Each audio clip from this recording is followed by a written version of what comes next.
Picture this. It's 1972. Gas is cheap, the streets are alive with the sound of V8s, and late-night stoplight showdowns are the norm. But word is spreading about something different. Not a Chevelle, not a Charger, it's a Vega. A Vega. That humble little hatchback your neighbor uses to drive to work is suddenly outrunning Corvettes and making Mopars look slow. At first, people think it's a joke, but the punchline never comes, because it's real. This is the Motion Vega, built by Baldwin Motion, a name whispered like legend among muscle car circles. It was a beast hidden in plain sight. On paper, it's an economy car. In action, it's a fire-breathing monster. So how did a subcompact underdog become one of the most feared machines on the asphalt? Let's find out why this forgotten muscle car didn't just break the mold, it shredded it. Baldwin Motion origins, the dealer tuner revolution. Before the Motion Vega, there was a movement. Baldwin Chevrolet and Motion Performance teamed up to do the unthinkable. Sell factory-warranted, street-legal hot rods with drag strip DNA. Joel Rosen, the mastermind behind Motion Performance, didn't just upgrade cars, he weaponized them. From Phase 3 Camaros to ground-pounding Chevelles, Baldwin Motion cars weren't just fast, they were a statement. But by the early 70s, emissions regulations loomed, big blocks were being neutered, and Rosen, never one to back down, looked to the Vega. Lightweight, rear-wheel drive, affordable. It was everything a sleeper should be, and with the right upgrades, it could smoke just about anything Detroit was rolling out. That made it the perfect canvas for Joel's final rebellious masterpiece before the EPA would change the game. The engineering insanity, how to build a giant killer.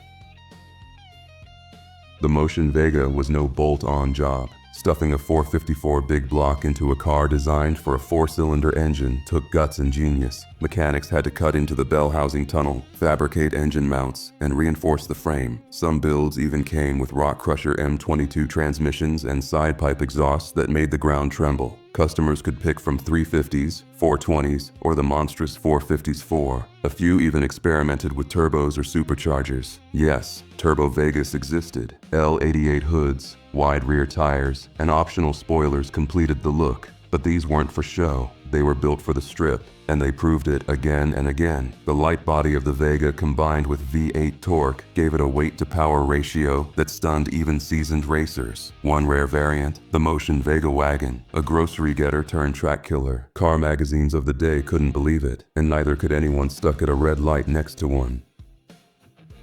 The street legacy, price, power, and prestige. You could buy a new Camaro Z28 for less than what a Motion Vega cost. Prices range from $4,000 to over $7,000. Unthinkable for a car that started life as a budget compact. But what you were paying for wasn't just horsepower. It was anonymity, surprise, and raw dominance. Because the Vega was a compact, many insurance companies classified it as an economy car. That meant lower premiums for a car that could blitz the quarter mile in under 12 seconds.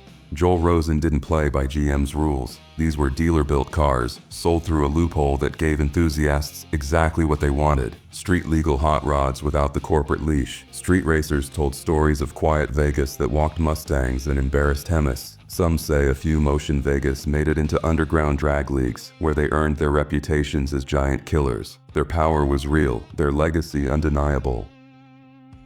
The Demise in mythology, EPA, rarity, and the final count. Then came the clampdown. The EPA had Rosen in its crosshairs. By 1974, emissions laws and rising insurance costs made cars like the Motion Vega a target. Joel had to stop building them. Some say only 4 454-powered Motion Vegas were ever made. Others believe more exist, hidden away in barns, garages, or buried under dust in forgotten lots. Rosen himself authenticated these cars for decades, until his death in 2023. That made real Motion Vegas more than rare. They became mythic, like the AMC Gremlin XR or the COPO Camaros. These were never meant to survive, but somehow a few did. And today, they're holy grails for car collectors, commanding jaw-dropping prices at Motion Vega auctions. VIN verification, Rosen's notes, and original parts are the only way to separate fact from fiction.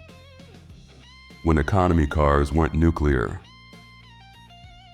The Motion Vega didn't just challenge expectations, it torched them. It was a commuter wrapped around a cannon, built by rebels who refused to let regulations dictate passion. In a time when the muscle car was dying, Joel Rosen threw one last punch, and it hit hard. Today, car enthusiasts and historians look back at the Motion Vega as more than just a wild project. It was a symbol of what happens when creativity, defiance, and performance collide. If you ever see one in the wild, consider yourself lucky. And remember, behind that sleepy Vega badge, there's a V8 waiting to roar. Got a favorite forgotten street legend? Drop it in the comments. Don't forget to hit like and subscribe for more tales from the shadowy corners of classic car history.